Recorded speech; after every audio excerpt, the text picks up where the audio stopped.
శ్రీ మహాగణాధిపతయ నమః. ఈరోజు మనం 2026-27 సంవత్సరాల్లో, ముఖ్యంగా 2026 సంవత్సరంలో ఒక ప్రత్యేకత ఉంది. అదేమిటంటే, ఈ నవగ్రహాల్లోకి అత్యంత శుభగ్రహమైనటువంటి గురుగ్రహం ఒక సంవత్సరంలో 3 రాసుల్లో సంచరిస్తుంది. సాధారణంగా గురుగ్రహం ఒక రాశిలో సంచరిస్తే ఒక సంవత్సరంలో, లేదా 2 రాసుల్లో సంచరిస్తుంది. అంతేగాని 2026 సంవత్సరంలో అతిచార రీత్యా కానీ వక్రించి కానీ ఈ గురుడు మిథునంలో, కర్కాటకంలో, సింహంలో 3 రాసుల్లో సంచరించటం అనేటువంటిది ఇది ఒక ప్రత్యేకమైన పరిస్థితి.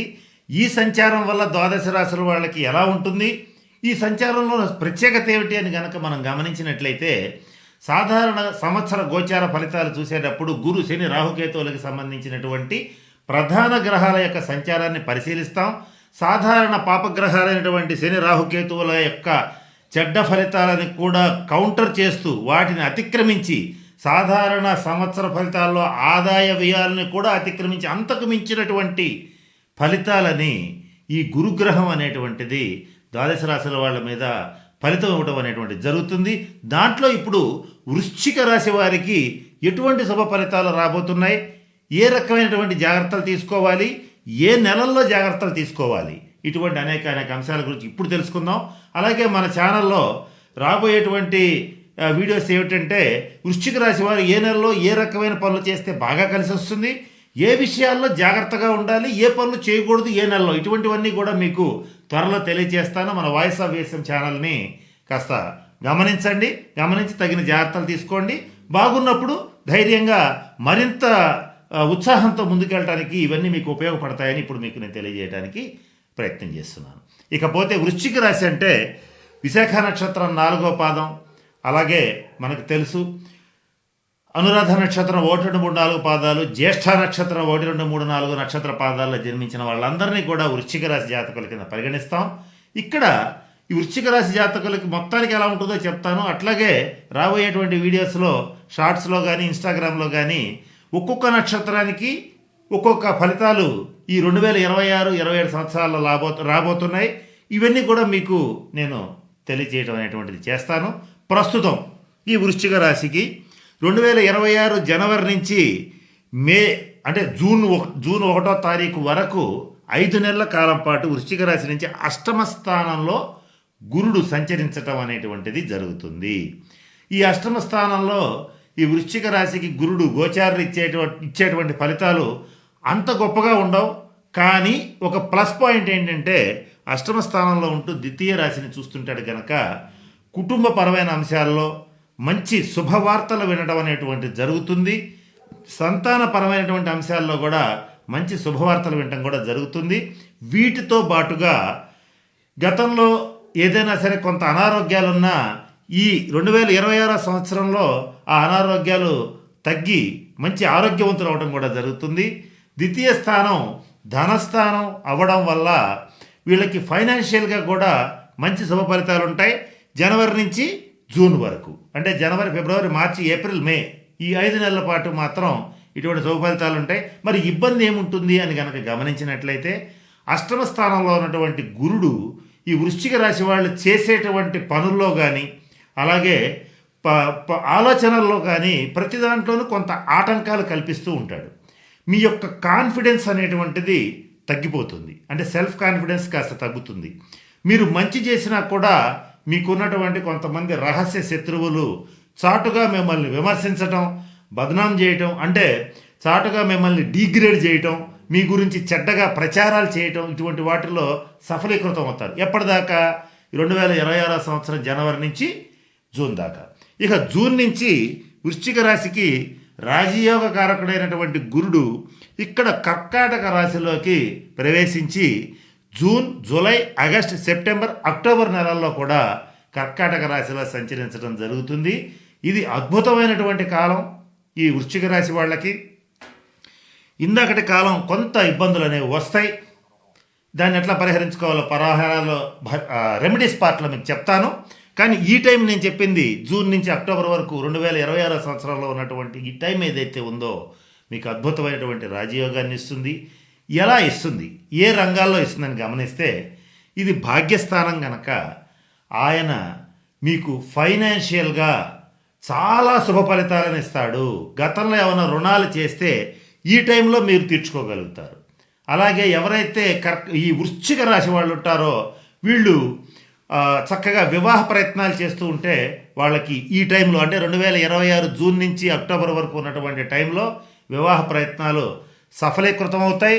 చక్కగా మంచి సంబంధాలు కుదరడం అనేటువంటిది జరుగుతుంది. మరి ఇంకో రకంగా ఎలా మనకి సహకరిస్తాడంటే మనం గమనించినట్లయితే సంతానపరమైనటువంటి అంశాలు ఏవైతే ఉంటాయో వాటిల్లో అద్భుతంగా సంతాన పురోగతిని చూసి మీరు సంతోషపడేలా చేస్తాడు. సాధారణంగా మనం గమనిస్తే వృశ్చిక రాశి నుంచి పంచమంలో శని ఉండటం వల్ల ఒక్కొక్కసారి ఈ సంతానపరమైన చిక్కులు కానీ సంతానం కొంత అనారోగ్య సమస్యల పాలవటం కానీ వాళ్ళ లైఫ్లో సెటిల్ కాకపోవటం కానీ వాళ్ళకి ఉద్యోగ భంగం అంటే మీ వృశ్చిక రాశి వాళ్ళ యొక్క పిల్లలకి ఉద్యోగ భంగం అవటం కానీ వ్యాపారంలో లాస్ రావడం కానీ ఇటువంటివి జరిగే అవకాశాలు ఉంటాయి. వాటిని ఈ 2026 సంవత్సరం జూన్ నుంచి అక్టోబర్ వరకు ఉన్నటువంటి కాలంలో పూర్తిగా అదుపు చేసి శుభ ఫలితాలుగా మార్చడం అనేటువంటిది జరుగుతుంది. ఈ విషయంలో గురుగ్రహ అనుగ్రహం మీకు చాలా బలంగా ఉంటుంది. అంటే ఏ అంశాల్లో బలంగా ఉంది? ఆర్థికంగా బలంగా ఉంది, పిల్లల పరంగా బలంగా ఉంది, మానసికంగా కూడా కాన్ఫిడెన్స్ లెవెల్స్ బాగా పెరుగుతాయి. మీరు చేసేటువంటిది కరెక్ట్ అనేది మీకు ఆటోమేటిక్గా అర్థమైపోతుంది. ఇటువంటి శుభ ఫలితాలు మీకు ఇస్తాడు.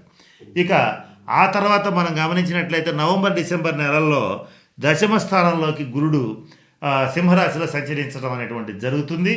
ఈ టైంలో ఏం చేస్తాడు గురుడు? మీకు ఎవరైతే ఉద్యోగం చేయని, వ్యాపారం చేయని, సొంత వృత్తిలో ఉండని, అంటే ఉద్యోగం చేసేవాళ్ళు గవర్నమెంట్ ఎంప్లాయీస్, ప్రైవేట్ ఎంప్లాయీస్ మనకు తెలిసిందే. వ్యాపారం అంటే రకరకాల వ్యాపారాలు ఉంటాయి. చిన్న వ్యాపారాల దగ్గర నుంచి చాలా పెద్ద వ్యాపారాల వరకు ఉంటాయి. వాటిలో ఉన్నా సరే, లేదంటే సెల్ఫ్ ఎంప్లాయ్మెంట్స్ అంటే పొలిటీషియన్స్ కావచ్చు, అలాగే సినిమా యాక్టర్స్ కావచ్చు, అలాగే లాయర్లు, అట్లాగే డాక్టర్సు, టీచర్సు, ప్రొఫెసర్స్, ఇట్లా చాలామంది ఉంటారు కదా, సొంత వృత్తులు చేసేటువంటి వాళ్ళు, స్టాక్ మార్కెట్స్లో ఉండేటువంటి వాళ్ళు, వీళ్ళందరికీ కూడా మంచి రాజయోగ కాలం అంటూ ఏదన్నా ఉంది అని అంటే ఈ 2026 జూన్ నుంచి డిసెంబర్ వరకు ఉన్నటువంటిది అద్భుతమైనటువంటి రాజయోగ కాలం.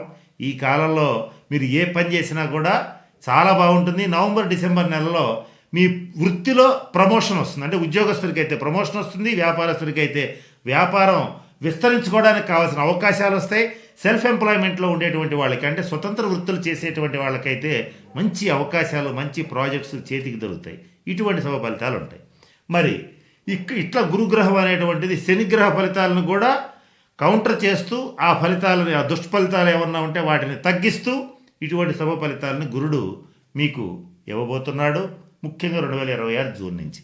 ఆ తర్వాత గమనించినట్లయితే మరలా 2027 జనవరి నుంచి జూన్ వరకు మరల కర్కాటకంలోకి వెళ్తున్నాడు. ఆ తర్వాత జూలై నుంచి మళ్ళీ సింహంలోకి వస్తున్నాడు.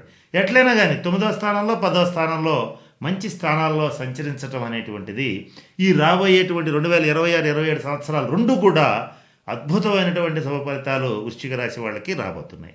అయితే ఇదంతా బాగానే ఉంది. కానీ మనం 2026లో గమనించినట్లయితే రాహు మకరంలో, కుంభంలో ఈ రెండు రాశుల్లో సంచరించడం జరుగుతుంది. ఈ రాహుగ్రహ ప్రభావం, అలాగే ఈ వృశ్చిక రాశి వాళ్ళకి ఈ కేతువు 9-10 స్థానాల్లో సంచరించడం, ఇవి రెండు కూడా కొంత ఇబ్బందులు కలుగు చేస్తాయి. ఎటువంటి ఇబ్బందులు కలుగు చేస్తాయి అనేది కనుక మనం గమనిస్తే కొద్దిగా చేసేటువంటి పనుల్లో, వృత్తి, ఉద్యోగ, వ్యాపార వ్యవహారాల్లో ఆటంకాలు కలిగిస్తూ ఉంటాయి. కొంతమందికి ఆరోగ్యపరంగా భంగాలు కలిగిస్తూ ఉంటాయి. అలాగే కొంతమందికి వచ్చేటప్పటికి వాళ్ళ వ్యక్తిగత జన్మ జాతక రీత్యా కొంత భయాన్ని సృష్టిస్తాయి. అలాగే కొంతమందికి గృహ ఛిద్రాలు అంటే ఇంటికి సంబంధించినటువంటి, గృహానికి సంబంధించినటువంటి విషయాల్లో కొంత తగాదాలు కావచ్చు, లేదంటే కుటుంబ సభ్యుల మధ్య భేదాభిప్రాయాలు కావచ్చు, కొన్ని ఇవి కలిగిస్తూ ఉంటాయి. ఈ రాహుకేతువులకు సంబంధించినటువంటి శాంతి పరిహార క్రియలు జరిపించుకోండి. ఇది మొత్తం వీడియోలో చెప్పాలంటే కొంచెం లెంగ్త్ అవుతుంది కనుక తర్వాత చేసేటువంటి షార్ట్ వీడియోస్లో మన వాయిస్ ఆఫ్ వేసీఎం ఛానల్లో కానీ ఇన్స్టాలో కానీ మీకు పెడతాను, కొంచెం ఫాలో అవ్వండి. వాటిని బట్టి మీరు కొంచెం తెలుసుకోవచ్చు. ఇప్పుడు మాత్రం మీకు ఒక రెమెడీ ఇవ్వటం జరుగుతుంది. అదేంటంటే మీరు శనివారం నాడు కానీ ఆదివారం నాడు కానీ సర్పక్షేత్రాలైనటువంటి మోపిదేవి, కాళహస్తి, నాగర్కోయిల్ ఇటువంటి చోట్ల రాహుకేతువులకు సంబంధించిన శాంతి పరిహార క్రియలు జరిపించుకోండి. లేదంటే రాహు యొక్క అధిదేవత అయినటువంటి దుర్గాదేవి, కనకదుర్గాదేవి ఆలయాన్ని, విజయవాడ కనకదుర్గ అమ్మవారి ఆలయం కానీ, అలాగే మీ దగ్గరలో ఉన్నటువంటి ప్రముఖ అమ్మవారి క్షేత్రాలని సందర్శించండి. సందర్శించేటట్లయితే మీకు మంచి శుభ ఫలితాలు ఉంటాయి. మీరు చక్కగా ముందుకు వెళ్ళగలుగుతారు. ఇక్కడ ఈ వృశ్చిక రాశిలో ఈ రాహుకేతువుల ప్రభావాన్ని తగ్గించుకోవడానికి కొన్ని పరిహారాలు చెప్తాను తర్వాత వీడియోస్లో. అది పక్కన పెడితే చాలా ఎక్కువ భాగం ఈ గురువు యొక్క అనుగ్రహం మీకు చాలా బలంగా ఉంటుంది. ఇక్కడ నేను 2019 సంవత్సరం నుంచి మన ఛానల్లో కొంచెం గురువు యొక్క అనుగ్రహాన్ని సంపాదించుకోవడానికి ఉన్నప్పుడల్లా డబ్బులు ఉన్నప్పుడల్లా బంగారం కొనుక్కోండి అని చెప్తూ వస్తున్నాను. ఇప్పుడు కూడా అదే చెప్తున్నాను. వృశ్చిక రాశి వాళ్ళు అప్పులు చేసుకోవాల్సిన అవసరం లేదు. మీ ఆర్థిక స్తోమతకు తగ్గట్టుగా కొద్దిగా బంగారాన్ని పెంచుకోండి. ఈ 2 సంవత్సరాల్లో మీరు కొనుగోలు చేయగలుగుతారు. ఆ శక్తి అనేది మీకు వస్తుంది. కనుక అలా చేసి చక్కగా ఆర్థిక పరిపుష్టిని సాధించండి. అలాగే మరిన్ని విషయాలు మీకు తర్వాత వీడియోస్లో తెలియజేస్తాను. నేను చెప్పిన పరిహారాలు పాటించి చక్కగా వృశ్చిక రాశి వాళ్ళందరూ ఆయురారోగ్యాలతో అష్టైశ్వర్యాలతో ఉంటారని మనస్ఫూర్తిగా పరమేశ్వరుని ప్రార్థిస్తూ సెలవు తీసుకుంటున్నాను. స్వస్తి.